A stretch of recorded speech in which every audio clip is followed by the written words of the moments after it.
માંડવી તાલુકાના ડોણ ગામે પ્રાચીન સ્વયંભૂ જ્યોતિર્લિંગ જ્યોતેશ્વર મહાદેવ મંદિર ખાતે બ્રહ્મલીન મહંત એકાદશીગીરીજી મહારાજની 42મી નિર્વાણ તિથિ ભક્તિભાવપૂર્વક ઉજવાઈ હતી। પૂર્વરાત્રિએ કચ્છ ગુજરાતના વિખ્યાત કલાકારો દ્વારા ભવ્ય સંતવાણી રજૂ થઈ હતી। દ્વિતીય દિવસે વહેલી સવારે જ્યોતેશ્વર જાગીરના ગાદીપતિ મહંત રવિગીરીજી મહારાજના સાનિધ્યમાં સમાધિપૂજન ધર્મસભા મહાપ્રસાદ સહિતના કાર્યક્રમ યોજાયા હતા। શ્રી અખિલ કચ્છ વિરકત ષડદર્શનના આગેવાન સંતોની ઉપસ્થિતિમાં મહંત રવિગીરીજી મહારાજ દ્વારા જયોતેશ્વર મંદિર જાગીરના ઉત્તરાધિકારી અને લઘુ મહંત તરીકે મહંત જશરાજગીરી ગુરુ જગદીશગીરીજીની ચાદર વિધિ કરાઈ હતી। શાસ્ત્રોક્ત વિધિ શિવશંકર મહારાજે કરાવી હતી। હર મહાદેવ, સત્ય સનાતન ધર્મ કી જય, વંદે માતરમ।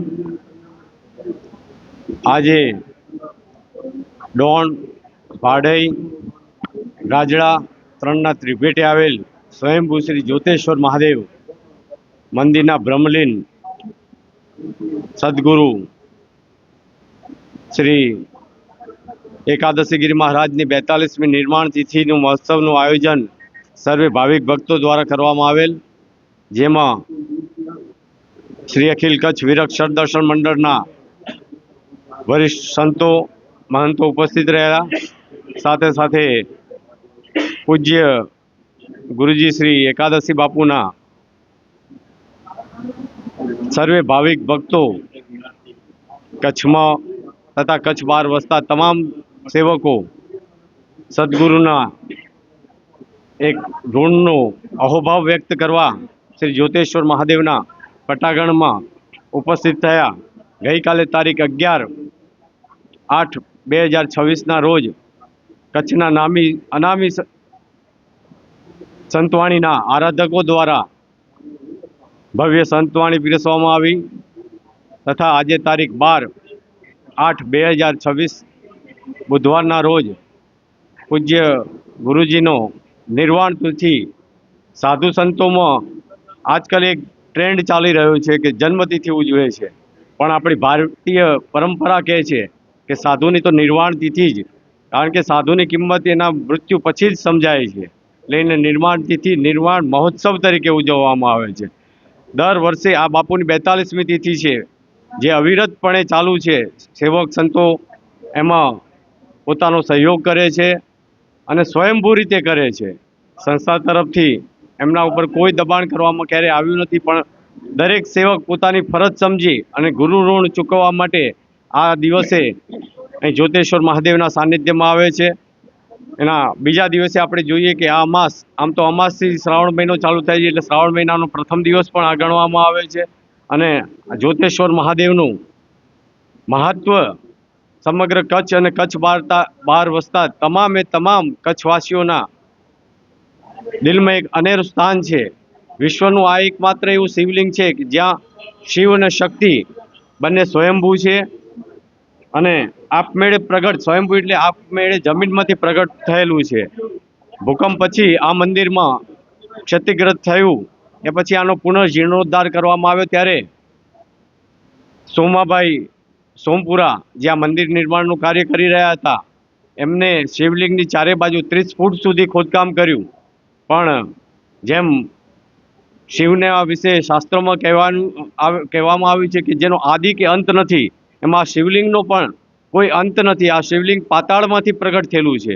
એનો 30 ફૂટ સુધી ખોદકામ કર્યું, પણ જેમ ખોદકામ કરતા ગયા તેમ શિવલિંગ મોટું થતું ગયું અને અહીંયા શિવ શક્તિની બે સ્વયંભૂ જોડ આવેલી છે, બંને ઉત્તરોત્તર વધે છે। એવું આ વિશ્વનું એકમાત્ર શિવલિંગ છે જેને શાસ્ત્રોમાં આત્મલિંગની પણ ઉપમા, જીવિત લિંગ જેને આત્મલિંગની, જેનો જ્યોતિર્લિંગ કરતો પણ મહત્વ અનેરું છે। એટલે આમ કચ્છમાં અને કચ્છવાસીઓનું આ સદભાગ્ય કહેવાય કે વિશ્વનું આવું એકમાત્ર જ્યોતિર્લિંગ આપણા કચ્છમાં આવેલું છે। અને હું દરેક કચ્છવાસીઓને પવિત્ર શ્રાવણ માસ દરમિયાન અપીલ કરું છું કે આ જ્યોતિર્લિંગનો દર્શન અને સેવાનો લાભ લે અને સંસ્થામાં થતી પ્રવૃત્તિઓમાં પોતાનો સહયોગ આપે, કારણ કે આ સનાતનની આસ્થાનું એક કેન્દ્ર છે અને આપણા સનાતનવાસીઓની દરેકની ફરજ છે કે જ્યાં જ્યાં આવા આપણા આસ્થાનો કેન્દ્રો છે ત્યાં દરેક જાય અને એની સેવા પૂજા કરે, એમાં જે ખૂટતી કડીઓ છે એનો ઉમેરો કરે। હું તો દરેક સનાતનવાસીઓને હું અપીલ કરું છું કે પોતાની આજુબાજુ આવા કોઈ આસ્થાના કેન્દ્રો આવેલા છે જ્યાં જે જરૂરિયાત છે એ પૂરી કરે અને આપણા જે પરંપરા છે એને જાળવી શકે. વિશેષમાં આજે આપણે વાત કરી કે અમારી એક પરંપરા હોય છે કે જેમ આપણામાં એક કોઈ ગ્રસ્તી હોય ને એનો ઉત્તરાધિકારી નિમે, એમ આજે અમારી પરંપરા અનુસાર મેં મારા બ્રહ્મલીન ગુરુભાઈ જગદીશગીરી ગુરુ એકાદશીગીરીના શિષ્ય જસરાજગીરી ગુરુ જગદીશગીરીની જ્યોતેશ્વર મહાદેવના લઘુ મહંત એટલે કે ભવિષ્યના આ સંસ્થાના વડા મહંત અને ધર્માધ્યક્ષ તરીકેની હું મારી પરંપરા અનુસાર મારા ગુરુભાઈ શ્રી અખિલ કચ્છ વિરક્ત દર્શનના સંતો મહંતો પદાધિકારીઓ તથા જસરાજગીરીના ગુરુભાઈ એવા અત્યારે લાકડિયા સ્થિત રહેતા ઉમેશગીરી ગુરુ જગદીશગીરીની હાજરીમાં એમનો પટ્ટાભિષેક કરી અને એમની કાયદેસરની નિયુક્તિ કરી છે. અને તમામ સેવકોને હું હાર્દિક અપીલ કરું છું કે ભવિષ્યમાં એમનો સાથ આપે અને આ સંસ્થાના વિકાસમાં એમને સાથે ખભેથી ખભો મિલાવી અને તત્પર રહે. આજે પૂજ્ય બ્રહ્મનિષ્ઠ મહાત્મા એકાદશીગીરી મહારાજની બચપણથી અમે અહીંયા સેવામાં હતા અને એ જે સાચું કહું આ અમારી જંગલની જગ્યાઓ છે ને જે ધમધમે છે ને એ બધું આપણા સંત મંડળને આભારી છે. કારણ કે આ જંગલમાં કોણ આવે? આ મહાત્માઓ આવે. પૈસાવાળા ભલે પૈસા ખર્ચે પણ આ જંગલમાં રહેવું. આજે તો હવે બધા સાધન થઈ ગયા. પાણી 2 કિલોમીટરથી ભરીને આ ખંભામાં આવતા હતા અને ક્યારેક સંજોગ હતા ગાય દૂધ ઉપર રહેતા. એટલે આવું બધું અમે જોયું છે નજરે. અને અમારા મેથીનાથજી આજુબાજુ અમારે તો ધોણા ચારે બાજુ ધમધમતા હતા મહાત્માઓના. આ મેથીનાથજી મહારાજ છે, આ ગિરિજાદત્તગીરી મહારાજ છે અહીંયા. અને હવે અત્યારે પણ જે સંસ્થાઓ જે કાંઈ પણ હાલી રહી છે ને ટેકી રહી છે ને એ બધી તમારા સંતોના આભારી છે. સંતો છે એટલે જગ્યાઓ છે. પૈસાવાળા તો ખર્ચીને નીકળી જાય પણ અહીંયા રહેવું કઠિન છે. હવે તો બધું સાધન થઈ ગયા. નકર આવા બધા વિટંબણાઓ હતી છતાં સંતોએ ટેકાવી રાખ્યું. અને હવે હજી પણ આ બધા સંતો આપણા ધર્મનું ક્યાં પણ થતું હોય તો એક થઈ અને વિરુદ્ધ કરવો એનું આપણા ધર્મને ક્યાંય આંગળી ન ચીંધે એવું રાખવું પડે. જય માતાજી, જય જ્યોતેશ્વર. આજે ખૂબ જ પુણ્ય પવિત્ર અમાસ છે. અમાસના દિવસે આખું અમારા વિરક્ત ખડ દર્શન મંડળ અમને બધાને આજે જ્યારે બોલાવ્યા છે અને આજે ચાદર વિધિ પણ જ્યારે થઈ છે ત્યારે ખૂબ જ આનંદ અનુભવીએ છીએ. અને એક સનાતન ધર્મનો વિજય થઈ રહ્યો છે અને પ્રેમથી શિવે ભક્તિ અન્યથા શરણમ નાસ્તિ તમેવ શરણમ. સનાતન ધર્મમાં શિવને જ આપણે માનવા જોઈએ અને સનાતન ધર્મમાં આપણે કપાળે ચંદન કરવું જોઈએ અને કંઠી તો આપણે સનાતન ધર્મની જ બાંધવી જોઈએ. આ ભક્તોએ નિયમ લેવો પડશે અને આપણાથી બની શકે તો આટલા બધા સંતો ધર્મનો સંદેશ દેવા આવ્યા છે એને પોતાનું ભજન કરી અને પોતાનું જીવન સમાજ માટે જ્યારે સમર્પિત કર્યું છે ત્યારે આપણે એના પગલે પગલે ચાલીએ અને ધર્મ રક્ષતિ રક્ષિત. ધર્મનું રક્ષણ આપણે કરીએ તો જ આપણું રક્ષણ થશે. આપણી ગૌ માતા આપણો સનાતન ધર્મ એનું ચિહ્ન છે. એ આપણી માનો કે રુદ્રાક્ષ અને તુલસીની કંઠી છે કપાળે. દરેક વ્યક્તિને ચંદન હોવું જોઈએ અને દરેક સાધુ સંતને આપણું મસ્તક નમતું હોવું જોઈએ અને એના પગલે ચાલવું જોઈએ. सनातन ही सत्य है અને ગુરુ મહારાજ એકાદશીગીરી મહારાજ जी તપસ્યા है. ਅਸੀਂ બાપુ 16 વર્ષથી એસએસસી સુધી અમે લંગોટી પહેરી છે ભલા અહીંયા આ જગ્યા પર બોર્ડિંગમાં ભણતા. કાંઈ હાથમાં રોકડો ન હોય, ખાવાનું ન હોય. એકાદશીગીરી મહારાજ પાસે કાંઈ નહોતું. અમે બધા ખેતી કરવા માણસો સવારના અમારા વડીલો ખેતી કરવા જાય, મજૂરી કરવા જાય તો 2 પૈસા મળે નકા ભૂખું રહેવું પડે. એટલે અમે ખાસ કામ ભલે સેવા કરતા પણ ખાસ ખાવા માટે આવતા. એકાદશી પોતે ન ખાય.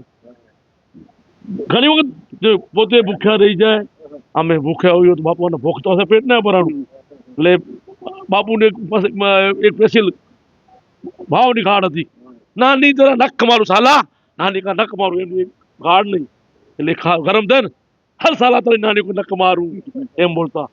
અને આજે જે બાપુ કલ્યાણગીરી બાપુ જ્યાંથી બાપ ગુરુભાઈ એકદમ મનો વિપરીત ઓલો તાવ ગરમ અને આ એકદમ ઠંડા. ક્યારે કલ્યાણગીરી ગરમ નથી થયા. આ જગ્યા ત્યારે આ બહુ દુષ્કાળ હતું. રવિગીરી પછી આવ્યા છે, પહેલા ભરતગીરી હતા અહીંયા એમના મોટા ગુરુભાઈ. અને ઘણું અહીંયા કલ્યાણગીરી દુઃખ જોયું છે. પોતાની જગ્યા સિદ્ધપુર પાટણથી અહીંયા પૈસા લઈને જગ્યા ચલાવતા હતા. આવતું કોઈ નથી. પહેલા અહીંયા જાઓ છો નથી, અહીંયા 30 બસો આવતી આપું. રોજ અહીંયા અડધો કલાક 15-20 મિનિટ સ્ટોપ હોય, બસના બધા યાત્રાળુ દર્શન કરવા આવે. ચાય પીએ તો કોઈ જાય નહીં. એકાદશી ઓર્ડર હતો કે ચાય વગર કોઈ જાય નહીં. ચાય પીએ જાઓ ચલાવી હતી, બધા બહુ હતું. પછી જેમ જેમ જગાની બી જેમ પૂજારી જાય તો ત્યારે થોડુંક લાગે. પણ રવિગીરી બહુ સારું સંભાળ્યું છે.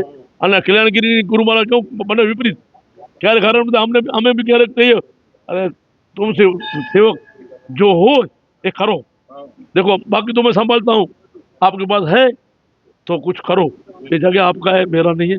मैं तो कुछ एकादशी की भी गया, मैं भी जाऊँगा. सब आया હમણાં જ આપણે આપણા કરી. કારણ કે કોઈ અહીંયા કાયમ નથી. અને બધાને હું અપીલ કરું છું, આમાં છીએ જ અમે જે બી અહીંયા અમે તિથિ ઉજવીએ છીએ, બાપુની ગુરુ પૂનમ, પાટોત્સવ, બાપુની તિથિ અને 5 ઉત્સવ ત્યાં ઉજવાય, મહાશિવરાત્રિ. અમે બધા સેવકગણ બધા ભેગા સાથે થઈને, કોઈ એકનું નથી, બધા સેવકગણ સાથે મળીને અહીંયા ઉત્સવ ઉજવાય છે. અને બાપુને કઈ બાપુ તમને અમારી પાસે એટલા છે, બાકી તમે જાણો અને તમારું કામ જાણે. બાપુ સાનો તમે સાચું કહું છું ભાઈ, હમણાં જો બાપુ અમારી પાસે આ છે, બાકી તમે જાણો. ટિકિટ વાળા હોય તો સંતોને જે તમે આપો, બાકી સંતોને અમારા આશીર્વાદ છે. અને હું વળી સેવકોને અપીલ કરું છું, અહીંયા આપણે બધા આપણે જગ્યાનું આમ હમણાં દીપક મહારાજ આવ્યા છે, એમણે શ્રીફળ લીધું છે. આપણી જે મનની ઈચ્છા હોય અહીંયા આપણે બધા બાપા પૂરી કરે આપણે બધાની. દીપેશ મહારાજ જરા આચો અહીં ભેગી આચો જરા, કારણ કે સના દૂજા કઈ કરે વરાયું પડે અસલ ગાલ્યું કઈ સાધુ સંત ને બ્રાહ્મણે સિવાય.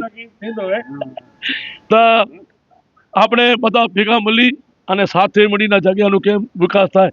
અને આ જૂનામાં જૂની જાગીરી છે જ્યોતિષર મહાદેવ. કચ્છની પહેલામાં પહેલી જાગીર આ છે. નારાયણ સ્વરૂપ પાછા બીજું નંબર કચ્છનું જ્યોતિષર મહાદેવ જાગીર આવતી. અને અમારા એકાદશી ગીરી મહારાજ ગમે હોય શિસ્તના એક અનુયાયી. તમે આપણે એમની શિસ્તમાં નહીં બેસો, પાલકી વાળીને બેસવું ફરજિયાત. પગ ચડાવો તો ત્યાંથી એમ કદાચ હોય ને એમની ચાકડી, તો ચાકડીનું ઘા કરે, ભલે ક્યાં બી લાગે. એટલે એવું કે લાગી જાય, લાગી સબ કહે લાગ્યું હોય તો જોઈ. મારા બાપાને હમણાં તમે વચ્ચે 3 વર્ષ 9 મહિના હજી બી ગાયો કૂતરાની સેવા કરે છે, એને લાગી છે. અને એકાદશી ગીરી મહારાજની પૂર્ણ કૃપા છે બધા શિષ્યો પર. અમે એને ગોપાલભાઈ છેલ્લા ગોપાલભાઈ દાંતો જરા બહુ ઉલટું છેલ્લે બાકી બાપુને બહુ શ્વાસની તકલીફ. ત્યારે અમારા જે નગા સાધુ થવાના ગોપાલભાઈ, નહીં તેરા કામ નહીં હે બેટા, તું સંસાર में तेरा संसार में पता नहीं का. બહુ સેવા કરી છે બાપુ. કે છેલ્લે બાકી આપણે શું કહે ગાંજો અને અફીણ જે ઘૂંટીને પીવડાવવાનું બાપુ, છેલ્લે બાકી એના પર જતા. એટલે ભકમતા રહે, શરીરમાં કાંઈ નહીં રહે. તો અમે બધી બાપુના શિષ્યો છીએ, બીજું બાપુનો પરિવાર છીએ, બધું પરિવાર છીએ. અને અમે ગુરુ મહારાજ જ્યોતિષ મહારાજ પર એવી પ્રાર્થના કરીએ કે અમને આવા જ કાર્ય કરવાનો અમને શક્તિ આપે, અમને અમે આવા કાર્ય કરતા રહીએ. ज्योतिष महादेव की जय, गुरु एकादशी गिरी महाराज की जय, सब संतन की जय. દિનેશરામ સાધુ, કોટવાલ રવિભાણ સંપ્રદાય કચ્છ. આજે મહંતશ્રી 1008 પૂજ્ય રવિગીરી બાપુના નિમંત્રણથી અમે સૌ સંતો અહીં પધાર્યા. આજે આખા કચ્છનું ખટ દર્શન મંડળ આજે ડોળના આંગણે પધાર્યું અને સૌ સંતોના અહીં આજે પાવન પગલાં થયા. અને એ સર્વ સંતોની ઉપસ્થિતિમાં આજે ભાઈશ્રીએ જણાવ્યું એમ આજે એક નવો અધ્યાય ચાલુ થયો. બાપુના અહીં શિષ્ય કહીએ કે આગામી મહંત કહીએ એમ લઘુ મહંત તરીકે પૂજ્ય દશરથગીરી બાપુની આજે દશરાજગીરી બાપુની આજે ચાદર વિધિ થઈ. એટલે એ પણ હવે ભવિષ્યની એક પેઢી પણ અહીં કણે એક આ જગ્યાને મળી આ જગ્યા મહાન જગ્યા છે, શંકરનું જૂનું મંદિર છે. આપ સૌ સેવક ગણો છો. દાદા મેકડે કીધું કે નીંદલ લેઠા મેળીંદલ બઠા સરગાપુરજી વાટ મેં કોઈ આ ગઠડી વાળા દેઠા. એટલે આ તો ધર્મની જગ્યા છે. અહીંયા જેટલું અપાય એટલું ઓછું છે. અને રવિગીરી બાપુ એટલે દાદાએ કીધું એમ જ, જીઓ તો ઝેર મથિયો સકર થીજા શેણ મરી વેંદા માડુઆ રોંધા ભલેંદા વેણ. એવો ભલો સ્વભાવ અને રવિગીરી બાપુ પણ અહીં આપને અહીંયા મળ્યા છે. તો એ પણ આ વિસ્તારનું એક સૌભાગ્ય છે કે આવા સંત પુરુષ અહીં મળ્યા છે ને અહીં રોકાયા છે. એટલે આ જગ્યાનો હજી પણ ઉત્તરોત્તર વિકાસ થાય. આજે આપ સૌએ સંકલ્પ કર્યો મહારાજશ્રીને બોલાવીને કે ભાઈ હવે આનો જગ્યાનો જીર્ણોદ્ધાર કરવો છે. હમણાં અમારા ધનજીભાઈ કેરાસિયા પણ કહેતા હતા કે અહીંયા કરે તો આ ભવ્ય મંદિર હોવું જોઈએ. એટલે આપણે આશા રાખીએ કે ભવિષ્યમાં ભવ્યાતિ ભવ્ય અહીંયા મહાદેવજીનું મંદિર બને. જય શ્રી રામ.